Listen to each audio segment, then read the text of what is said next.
Godfather സിനിമയിലെ ഒരു EPIC സീനിൽ മുകേഷിൻ്റെ കഥാപാത്രത്തോട് ജഗദീഷ് പറയുന്നത് ഇങ്ങനെയാണ്: ഇങ്ങനെയുണ്ട് ഒരച്ഛൻ, അതിനൊക്കെ നമ്മുടെ വാപ്പ, ഞാൻ ജനിച്ച് 3 നെട്ടിയും ഇതിങ്ങനെ കിടക്കുമല്ലേ, എന്നിട്ട് ആഴ്ചയിലൊരു ശബ്ദവും.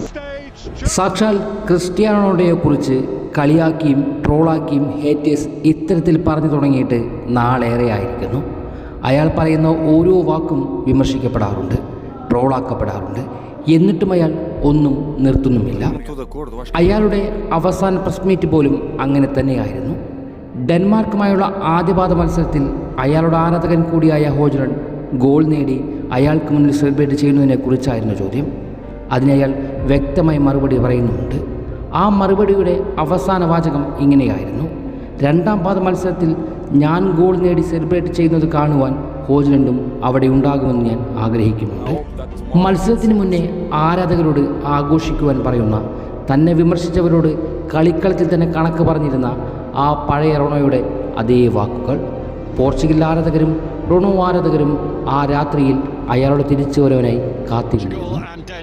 അങ്ങനെ ആ ദിവസം വന്നെത്തി. പോർച്ചുഗൽ ഡെൻമാർക്കുമായുള്ള 2ാം പാദ മത്സരം ലിസ്ബണിൻ്റെ മൈതാനത്ത് ആരംഭിച്ചു കഴിഞ്ഞു. മത്സരത്തിൻ്റെ 4ാം മിനിറ്റിൽ തന്നെ അദ്ദേഹം തന്നെ നേടിയെടുക്കുന്ന പെനാൽറ്റി കിക്ക് എടുക്കുവാൻ അയാൾ ഒരുങ്ങി നിൽക്കുന്നുണ്ട്. അയാൾ പറഞ്ഞിരുന്ന ആ സെലിബ്രേഷൻ കാണുവാൻ വേണ്ടി ലോകവും ക്യാമറ കണ്ണുകളും കാത്തുനിന്നു. ഈ ലോകത്ത് അയാൾ ആരാധിക്കുന്ന കോടാനുകോടി ജനങ്ങളും അതിനുവേണ്ടി കാത്തുനിന്നു. എന്നാൽ അയാളുടെ പെനാൽറ്റി കിക്ക് വളരെ ദുർബലമായിരുന്നു. അനായാസമായി ഗോൾ കീപ്പർ ആ പന്തിനെ പിടിച്ചെടുക്കുന്നുണ്ട്. വിമർശകരും പാപ്പരാശികളും എല്ലാം ഉണർന്നു. പെനാൽറ്റി മിസ് ചെയ്തു. അയാളുടെ കാലുകൾക്ക് വാർദ്ധക്യം ബാധിച്ചു തുടങ്ങിയിരിക്കുന്നു. പോർച്ചുഗലിൻ്റെ ശാപം റൊണാൾഡോ. അങ്ങനെയുള്ള തലക്കെട്ടുകൾ പലതും വന്നുകൊണ്ടേയിരുന്നു. ആ സമ്മർദ്ദം അയാളെ എങ്ങനെയാണ് ബാധിച്ചത്? എന്തുകൊണ്ട് പെനാൽറ്റി മിസ് ചെയ്തു? അയാളെ മാറ്റുവാൻ സമയമായോ? ആരാധകരുടെയും പോർച്ചുഗലിൻ്റെയും ചിന്തകൾ അങ്ങനെ കാടുകയറുന്നുണ്ട്. എന്നാൽ ഈ ചിന്തകൾക്കെല്ലാം അപ്പുറം അയാൾ ആ കളിക്കളത്തിൽ നിറഞ്ഞു നിൽക്കുന്നുണ്ടായിരുന്നു. അതാണ് ഇക്കാലം അത്രയും അയാൾ തുടർന്നു പോരുന്ന മെൻറ്റാലിറ്റി. തന്നിലേക്ക് വന്ന പന്തിനെ ഹെഡറിലൂടെയും ടാപ്പിങ്ങിലൂടെയും പാസിലൂടെയും അസിസ്റ്റിലൂടെയും അയാൾ അവിടം സുന്ദരമാക്കുന്നുണ്ടായിരുന്നു. ശേഷം 71ാം മിനിറ്റിൽ 6 യാർഡിന് വെളിയിൽ നിന്നും ബ്രൂണോ തൊടുക്കുന്ന ഷോട്ട് പോസ്റ്റിലിടിച്ച് അത് തടുക്കുവാൻ ശ്രമിച്ച ഡെൻമാർക്ക് ഗോൾ കീപ്പറുടെ ദേഹത്തെ ഡിഫ്ലക്റ്റ് ചെയ്ത് വരുന്നുണ്ട്. അവസരങ്ങൾ തക്കം പാർത്തിരിക്കുന്ന 7ാം നമ്പറുകാരൻ അതിലേക്ക് ഓടിയെത്തുന്നു. അല്പസമയം മുൻപ് വരെ വയസ്സിനെന്നും വാർദ്ധക്യം ബാധിച്ചവനെന്നും പരിഹസിച്ചവർക്ക് മുന്നിൽ അനായാസമായ ആ 0 ആംഗിളിൽ നിന്നും അയാളുടെ വലങ്ങൾ ട്രിഗർ ചെയ്യപ്പെടുന്നു. വിമർശനങ്ങളും പരിഹാസനങ്ങളും ആ ഒരൊറ്റ ഇടർച്ചയില്ലാത്ത ഷോട്ടുകൾ നിർവീര്യമായി പോകുന്ന കാഴ്ച. ശേഷം ലോകം കണ്ടത് ആ പഴയ CR7 തന്നെയായിരുന്നു.